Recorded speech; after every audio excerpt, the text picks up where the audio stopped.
Coucou tout le monde, bienvenue dans cette nouvelle vidéo, j'espère que vous allez bien. Aujourd'hui on se retrouve pour une présentation d'un folio que j'ai réalisé. Donc je l'ai fait à partir d'un tuto de André Demers. Je vous mettrai le lien de sa chaîne et le lien des tutos dans la barre d'infos.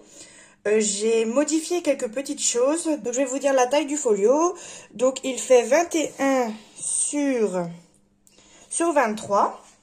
Il a été réalisé principalement avec des chutes de papier et puis avec des petites décos qui me restaient par-ci par-là. Donc je vous l'approche un petit peu plus près. Donc des petites fleurs, des petites découpes que j'ai collées. Ça c'est une petite décoration et on peut glisser la photo à l'intérieur si on la coupe. J'ai pas collé. Donc on peut glisser une photo encore à l'intérieur là. Il se présente comme ceci. Donc la tranche est comme ça. Et le derrière est comme ça. Donc, comme d'habitude, j'ai fait mon petit tampon avec mon prénom. Il y a un petit ruban pour l'ouvrir. Et il se présente comme ceci. Donc, on peut voir les deux blocs différents que j'ai utilisés. Il y aura le bloc, donc celui-là, c'est le bloc Relax. Et il y a également le bloc watercolor, donc les deux blocs viennent de chez Action qui datent un petit peu. Il me restait des morceaux de papier. Il devait me rester une ou deux feuilles 30-30 de chaque bloc. Donc j'ai fait comme j'ai pu. J'ai utilisé également des feuilles toutes simples unies. Et puis des rubans, des autocollants, des petits diamants comme d'habitude. Donc on va déjà commencer par la partie ici. Donc elle s'ouvre avec le petit nœud. On va déjà faire la partie de haut. Donc en haut, un petit aimant. Et en dessous, un petit livret. On peut mettre des photos. On peut rajouter également une photo en dessous si on le désire. Ensuite, il y a une carte qui sort. On peut mettre des photos. Qui se remet ici. Ensuite, la partie du dessous, pareil, il y a une carte qui sort et qui tient les deux volets fermés. Pardon. Donc pareil, tout simple. Et ensuite, elle s'ouvre comme ceci. Donc là, pareil, des petites cartes qu'on peut enlever. Là, une grande carte qui sort. Donc là, j'ai fait des tamponnages. Et puis à l'intérieur, c'est tout blanc. Et elle se reglisse là. Donc des petits autocollants, pareil. Et puis là, pareil, il y a une petite carte qui sort où on peut mettre des petites photos. Donc j'ai changé quelques dimensions et quelques petites choses de ce qu'elle dit elle. Donc après, soit vous pouvez faire tout comme elle le dit, soit vous pouvez faire un petit peu à votre sauce. C'est comme vous voulez. Ensuite, elle s'ouvre comme ceci et comme ceci. Donc, je vais le descendre parce qu'il prend beaucoup de place. Donc au-dessus, elle s'ouvre encore. Voilà. Et en dessous, hop. En dessous également, ça s'ouvre encore. C'est pas pratique de vous montrer. Et j'ai fait des petits tamponnages roses cette fois-ci tout autour de la carte. C'est pas facile de vous montrer. Hein. Donc elle s'ouvre encore donc comme ceci, comme je vous ai montré, et elle s'ouvre encore comme ça. Voilà. Donc il manquait pas mal quand même de papier, parce que finalement il faut quand même beaucoup de papier pour le recouvrir. Et je me suis dit pourquoi pas utiliser les pigments en poudre qui viennent de chez Action. Donc c'est ceux-ci qu'on saupoudre avec un petit pinceau et qu'on mouille avec de l'eau. Donc j'ai fait des feuilles que après j'ai découpées. J'ai enlevé les coins. Hop, je remets. Donc des petits autocollants, pareil, des petites décos. Et finalement on peut mettre les photos, pas forcément dessus, mais on peut mettre encore en décalé dessus. On n'est pas obligé de les recouvrir, les petites taches, c'est pas obligatoire. Donc après, voilà. Donc hop, ça se referme.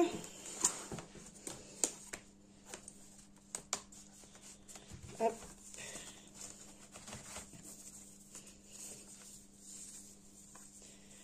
Et ensuite, ça s'ouvre encore comme ceci. Alors, sur la droite, voilà. Là, tout simple, vraiment. Je vais essayer de vous montrer, voilà. Des petits autocollants, des petites choses pour noter. Voilà pour cette partie-ci. Et ensuite, la partie de droite, c'est celle-ci que j'ai beaucoup modifiée, beaucoup.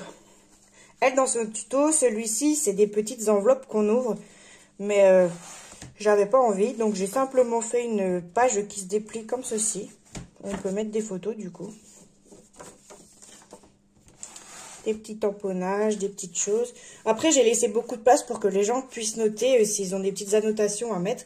Et ensuite, l'autre, elle s'ouvre également dans le même sens. Elle s'ouvre comme ceci. Donc, voilà.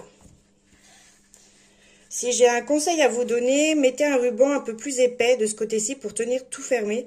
Parce que c'est vrai que là, j'ai mis un ruban très très fin et déjà, c'est une horreur à refermer, comme vous pouvez le voir. Et en plus, ça ne maintient pas bien fermé, du coup, c'est assez souple. C'est pas très... Donc, en plus, ensuite, il y a un petit clapet qui s'ouvre là. Donc là, je vais essayer de tout vous montrer.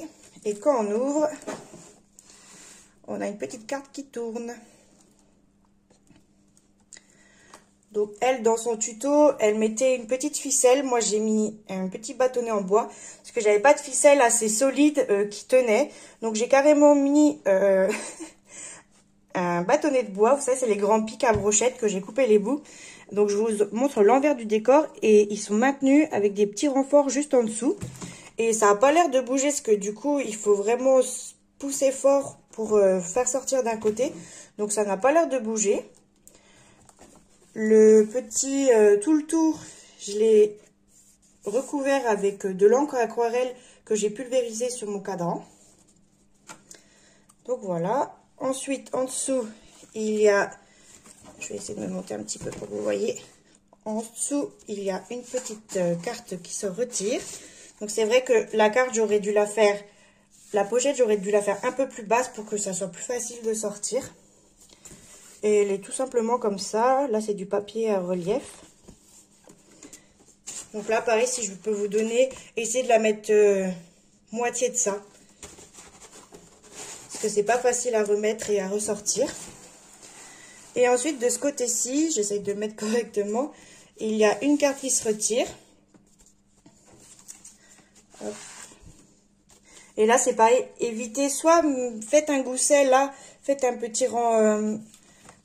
pour que ça soit plus épais de ce côté-ci, soit faites une carte vraiment toute plate, parce que moi j'ai rajouté des papiers déjà à l'intérieur, c'est très épais, et j'ai rajouté du ruban, des stickers, tout ça.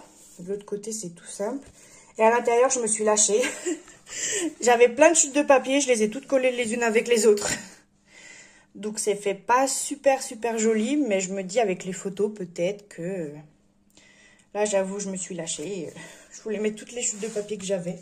Et vous voyez, ça finit par s'abîmer finalement. Donc, il faut laisser un petit rebord là et là de 0,3. Hein. Vous n'êtes pas obligé de mettre... Donc, ensuite, hop, ça se replie comme ça. Et ensuite, c'est pas fini. Il y a des cartes qui se retirent en dessous. Donc, comme ceci. Voilà.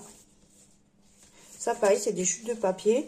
Là, j'ai fait un tamponnage avec les tampons roses. Et à l'intérieur, j'ai remis mes encres que j'avais réalisées. Et là, j'ai essayé de faire un effet gouttelette qui coule. Donc, tout simplement, des espaces pour écrire si on a besoin. Et puis, voilà. Donc, elle se reglisse, en fait, sous la pochette. Donc là, il y a toute la partie qui s'ouvre. Il y a la grande pochette là. Et elle se reglisse là dans la pochette rose. Oula, je vous fais bouger. Et pareil, juste un conseil, je dirais de laisser un plus gros espace à ce niveau-là. Donc là, la pochette, elle est à l'intérieur là. De laisser un plus grand espace. Parce que des fois, on a du mal à la rentrer. Donc ce que j'ai fait, c'est que j'ai pas collé tout le long là. Donc si je pousse un peu trop fort, elle ressort en fait là. Mais sinon, la carte, on a du mal à la renfiler. Donc je laisse ouvert. Et de l'autre côté, du coup, pareil. Il y a une carte qui sort, une grande carte. Donc d'un côté j'ai fait rose, de l'autre côté j'ai fait violet. Et puis là c'est assez simple. Donc le fond a été réalisé avec pareil les aquarelles en spray. Et pareil, laisser un petit rebord à l'intérieur pour pouvoir la glisser plus facilement. Parce que c'est vrai, celle-là, elle a beaucoup de mal à rentrer. Il faut forcer un petit peu et j'ai peur qu'à force de forcer, ça abîme. Donc voilà pour ce folio. Alors je vais quand même vous montrer les aquarelles que je vous parle depuis le début. Je vais le décaler un petit peu. En fait, ce sont ces aquarelles-là. Donc j'ai la version normale et la version pastel. Donc je les ai tout simplement mis dans des petits pulvérisateurs comme ça. Et en fait, j'ai juste à asperger ma feuille et ça fait des petits effets gouttelettes. Donc voilà. Ce que je voulais essayer de faire l'aquarelle. Franchement, je n'y arrive pas. Donc je me suis dit, zut, j'ai acheté de l'aquarelle. Qu'est-ce que je vais en faire? Eh ben, je vais en faire des fonds, tout simplement. Donc voilà, j'espère que cette petite présentation vous aura plu. N'hésitez pas à me dire dans les commentaires ce que vous en pensez et également à me suivre sur Facebook et sur Instagram. Je vous mets tout en bas de l'écran et puis en barre d'infos également. Je vous souhaite une très bonne journée et à bientôt pour une nouvelle vidéo.